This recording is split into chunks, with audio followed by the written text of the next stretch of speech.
శుభాకాంక్షలు. కలెక్టర్ గారి ఆదేశాల మేరకు ఇక్కడ అటెండ్ అవ్వడం జరిగింది.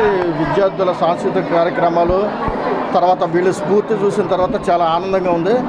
వీళ్ళు ప్రభుత్వ అధికారిగా ఏదైనా ఆదివాసీ హక్కులకి సంబంధించి ఏదైనా సంక్షేమ సమస్యలు ఏమైనా ఉంటే కూడా జిల్లా అధికారిగా ఏదైనా పరిష్కరిస్తారని సందర్భంగా చెప్తున్నాను. అదేవిధంగా అందరికీ ముందుకు శుభాకాంక్షలు తెలుసుకుంటూ ముందుగా మన వక్తలు తర్వాత ఈ విద్యా సాంస్కృతిక కార్యక్రమాల్లో పాల్గొనడం జరిగింది. వక్తలు కూడా మనకి నాయకులు సమస్యలు తర్వాత వాళ్ళకి స్ఫూర్తిదాయకమైన స్పీచ్లు ఇచ్చారు. అదేవిధంగా ఆదివాసులు ఎదుర్కొన్న సమస్యలు కానీ తర్వాత విద్యార్థులు ఎదుర్కొన్న సమస్యలు కానీ కొన్ని దృష్టికి తేవడం జరిగింది. వాటిని జిల్లా కలెక్టర్ గారి దృష్టికి తీసుకొచ్చి పరిష్కారం చేస్తున్నాం. ఇప్పుడు భారతదేశమే కాదు ప్రపంచంలో కూడా ఆదివాసులు ఎన్నో పోరాటాలు చేసినా కూడా వాళ్ళ సంస్కృతి హక్కుల కోసం పోరాటం చేసినా కూడా వాళ్ళు అంటే ప్రపంచ నాగరికతతో అనుసంధానం అవ్వలేదు.